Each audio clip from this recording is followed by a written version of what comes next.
In this video we're going to talk about sugar, and I think that when you're on a diet where you're eating a lot of fruit, then people immediately think you're eating a lot of sugar, and people hear a lot of bad things about sugar. So let's talk about sugar and what I know about sugar, what I've learned, and the way that I've changed my thoughts on it. And a lot of you, maybe you're doing different types of diets, but one of the things you might have been inspired by was the idea of cutting out all the sugar from your diet. And you might have thought that sugar is the worst thing in your diet, and sugar causes depression, and sugar causes tooth decay, and people think sugar causes heart disease, diabetes, and a lot of other things.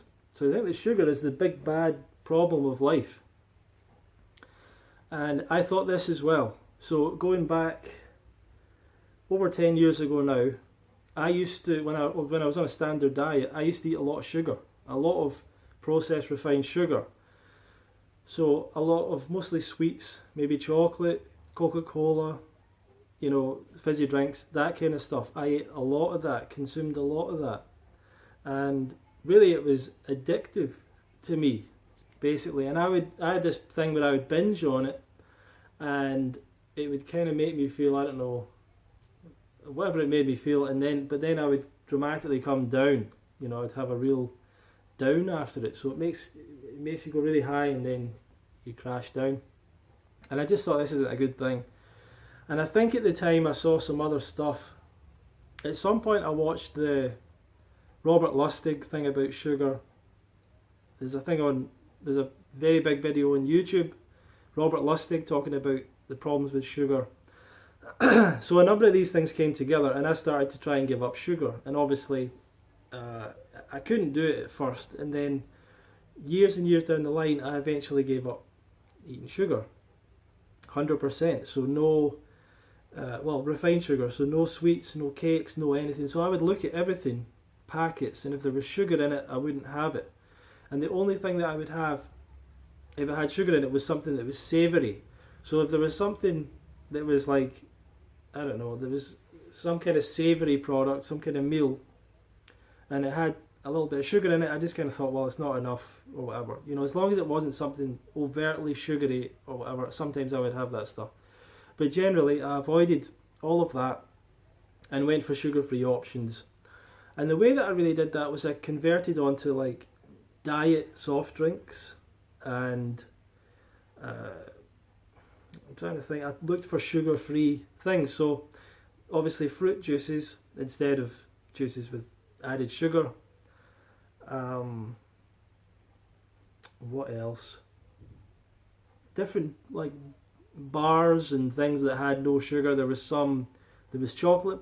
There was a thing called carob. There was a carob chocolate that had no sugar in it. So there was a bunch of things like that I was able to find that I changed over to having. But funnily enough, I realised that my diet changed in a way. I started to eat more carbohydrates, and I started to eat more fruit, because really I was always looking for the sweetness. So I would go and buy more fruit, and I always bought fruit, but now I really started to buy more and more fruit. And particularly I think red grapes were always sweet, and different things like and juices and whatever. So that's how I converted onto not having, and I do think when people think that fruit juice is the same or has sugar in it as well, to me it was never the same effect. When I drank, I could tell the difference. If I had a drink and it had sugar added to it, I could tell the difference in taste, and sometimes I could tell the difference in my mentality. So I gave up sugar. And you'll probably, if you give up refined sugar like today, it's very likely that tomorrow you'll have a headache. Now, I'm talking here about people on a standard diet. I'm not talking about people on a low-fat diet. I'll get to that in a second. If you're on the standard diet and you're eating a lot of sugar all the time, and you stop, and tomorrow or a day's time, you're going to get a headache. You're going to get a headache all day long, and you've got to just deal with that.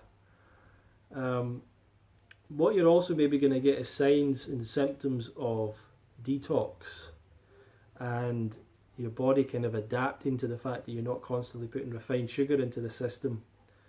and you might get stuff coming out of your skin and your face. You might feel your face starting to either dry up or, you know, the opposite. You might feel little differences in your joints for a little while. What else? You probably notice weight loss pretty quickly, actually. You probably notice a weight loss, especially if you're on a standard diet. So that's the kind of thing. If you're on the standard diet, you cut out sugar, you get a lot of benefits. You get a lot of benefits, and you start eating more fruit. Obviously, you're going to want something sweet, and that'll be a benefit to you as well. So you'll feel better in every single way. You'll probably feel, you wake up in the morning and you'll feel clearer headed, and your mentality will be clearer. So that's the kind of benefits I got from giving up sugar. Better energy as well, I think. Also, when you have a lot of sugar, your mouth is always sticky and you don't realise it. It's always kind of sticky, and yeah, there's something sticky about your mouth. So you give up sugar, you don't get that anymore. It feels better in your mouth immediately. Now, that was my first big change with my diet. It was a really big challenge, and it gave me kind of confidence knowing that I could change. Over the years, and by the way, at that time I just thought sugar was the thing, that if I cut this out, that's me. Now I've perfected the diet, you know, I don't have any sugar, and I think that maybe I heard from this Robert Lustig guy or whoever that, like, it's not heart disease because of the fat, it's because of the sugar. So sometimes I was consuming a lot of fat and I didn't worry about it because I wasn't having any sugar. So I might have, like, in the supermarkets you can get sometimes these really high fat milks, like it's almost a cream, and I would buy stuff like that and I would have that, because obviously milk has sugar in it as well, natural sugar. So you give up sugar, you might go towards milk. It's probably not the best idea, but anyway, that's what people do. So I thought sugar was the devil, basically, and I cut it out. What happened as well, what I noticed over the years, if I had a day or a moment where I had sugar again, sometimes even when I didn't realise it, I would have something, I would find out it had a lot of sugar in it, or whatever. Or I might just go, do you know what, I'll just have it for today or whatever. The next day, I would almost always have a feeling of depression and alienation, like this kind of, I can't connect with anyone, there's no hope, the world's a bad place, what am I doing? I'd have that kind of feeling, right? Almost every single time the day after. And it became a pattern where I realised, wait, this is always happening after a day after I have a lot of sugar. So that was another reason for me to stop having the sugar. So years down the line, I give up other things because I thought this is good, you know. Gave up caffeine, gave up a bunch of other things. Eventually found out about the vegan diet, went vegan, started to learn about this concept of low fat diet, high fat diet, and got into the raw vegan diet, and then started to learn about how fruit is like the ideal food, and that eating a lot of fruit is really what we need to do to be really healthy, and a lot more fruit than I thought. And I had no worries about eating fruit. When I gave up sugar, I knew that fruit wasn't an issue, even though it has a lot of sugar in it, because even Robert Lustig said in his video that fruit wasn't a problem. His way of putting it was, nature gives you the poison and it gives you the antidote at the same time. He's wrong about a lot of things, right? But I mean, that's a really terrible way of putting it, but that made me think, I never worried about eating fruit, so I ate as much fruit as I wanted, but that was only a small amount of fruit back then. So I was always having fruit. I went raw. I started to increase the fruit a little bit, but then I started to increase it a lot when I started to realise how much we really needed. And I started to learn more about the reason that we do a low-fat diet versus a high-fat diet. Read the 80-10-10 diet book, watched more videos, watched all the vegan doctors, watched all the stuff about the connection between high fat diet and heart disease, and how high fat diet causes diabetes, sugar doesn't cause diabetes, and how the high fat diet is, it messes with, that's the problem with blood sugar. And this is the thing that I think a lot of people don't understand. Blood sugar issues aren't caused by sugar or consumption of sugar. The problem is caused by the body becoming essentially damaged to some degree and not being able to deal with the sugar as well as it once did. So through this constant high fat diet, the amount of fat in your bloodstream and the fat in your muscles builds up, and all of this inhibits the body's ability to process the sugar that is always in your bloodstream all the time. So this is an important thing about sugar, is we have all these negative messages and ideas about it, and it's going to make you fat and it's going to do this and that. Sugar is always in your bloodstream. It feeds all of your cells, and glucose exclusively feeds your brain cells. So sugar is always in our body. It can't not be in our body. We would die if it was out of our body, right? So we're always creating sugar. Even if we don't consume it, we're going to create it because we require it. And obviously eventually you can starve to death if you've not got anything to eat, but anyway, we're always converting foods into sugar to use it as energy, whether it's complex carbohydrates, whether it's simple carbohydrates, fats and proteins. I know that proteins can be turned into sugar. I've heard different things. I've heard people say fat can be turned into sugar, and I've heard people say fat can't be turned into sugar. I'll need to look into that a bit more. But anyhow, that is sugar is always in our system. Our body has an ability, obviously. What we're doing is the sugar is going into our bloodstream, and it needs to go into cells. It needs to come out of our bloodstream, because if it goes too high, like anything, if it goes too high, it becomes damaging to us. So therefore, the body regulates it, so it's always keeping it regulated. But when the body is compromised in doing that, that's when the blood sugar goes really high, and that's when people start to experience problems. And the opposite problem is the blood sugar going really low. The body's trying to keep it in a window, right? Like I can't even remember the story. The girl with the bears. I can't remember that story. Well, I can't remember her name. But anything, just right. It needs to be kept just right, okay? The body's ability to take that sugar out of the bloodstream into the cells has been compromised by the high fat diet, and by fat inhibiting the insulin sensitivity of those cells. That's a very simplistic way of putting it, but that's basically what it is.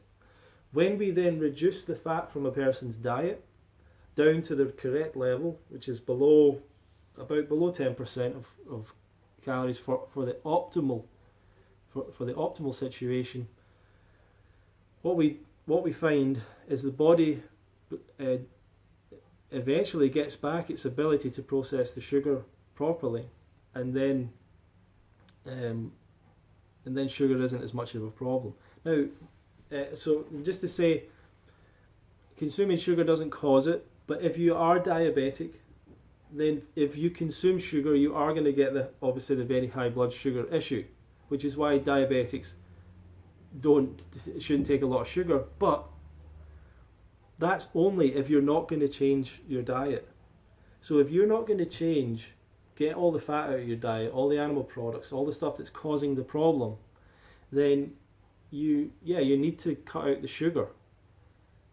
But in a strange way, if you went to a diet that was just sugar, your diabetes would go away.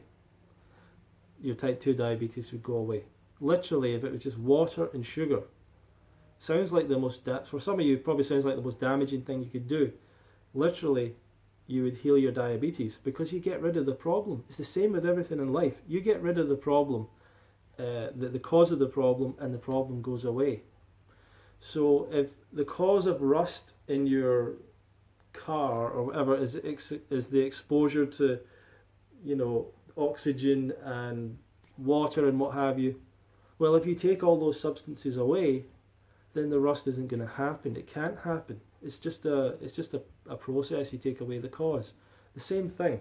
You take away the cause of diabetes and it can't exist. It can't continue to happen. The body has is going to heal itself. So, where does that bring us with sugar? So really, if we go to a low-fat diet, where our body now has a full ability to deal with sugar really quickly, really efficiently, we've got back to a normal, healthy body. How bad is sugar then? And my position is I still don't consume sugar. I went through a period where I did have more sugar, and I actually didn't feel that much of a difference with it, especially because I was having a low-fat diet. I didn't really feel like it was causing too many problems. I didn't feel like it was affecting energy in a good or a bad way. I didn't think I was getting that depression thing again. So I don't know if that was linked to the very high extremes of blood sugar that come with having the combination of a high-fat diet and a high-sugar diet at the same time. Or just I'm healthier now, I don't really know. But I believe that if I was to have sugar now, it wouldn't be as much of a problem. I don't want to have sugar. I don't want that to be my thing. I want to have fruit. And I don't want to add sugar to fruit because you lessen your sensitivity towards tasting fruit. And that's what a lot of people have done when they start to include sugar in their diet. All of a sudden fruit has no flavour. So everyone starts to complain about how the fruit in the supermarket has no flavour. It has a lot of flavour to me. It has a lot of flavour to me because I don't consume sugar. If you consume sugar, and that could be any refined sugar, it could even be honey, it could be sweeteners even, it could be maple syrup, then you're desensitizing your taste buds, or you're lessening their sensitivity. So that's why the main reason why I don't have sugar. I don't think it's got that much of a negative effect. It does cause what's called oxidative stress on the system, but if you're eating enough antioxidants, it's not a big issue.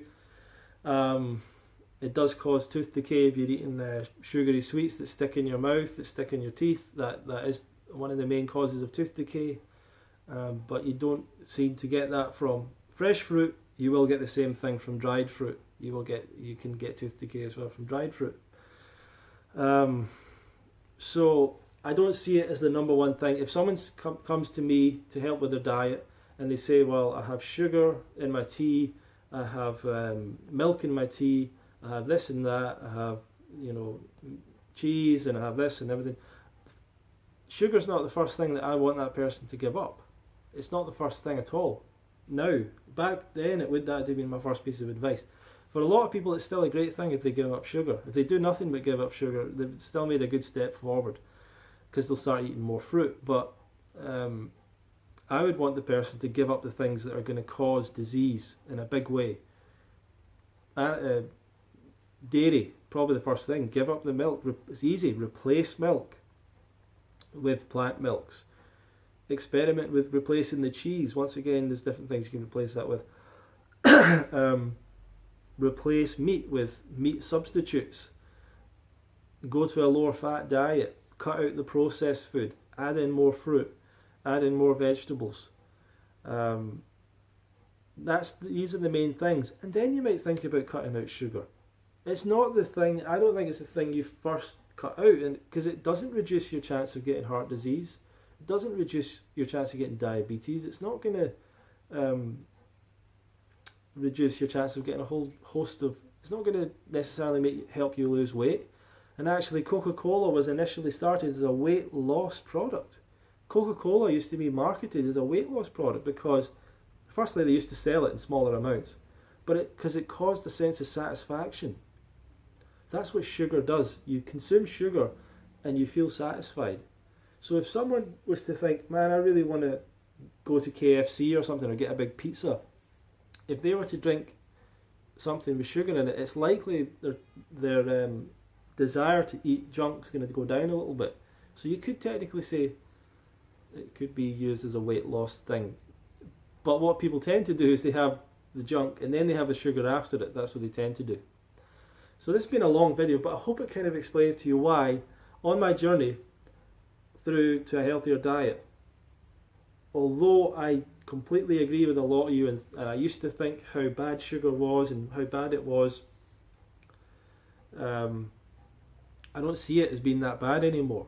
I don't really see it. I still don't want to consume it. I still don't consume it myself, but I would much rather. If you said to me you can consume Coca-Cola or you can consume milk, I would consume Coca-Cola, even though it's got caffeine in it as well, which I don't want.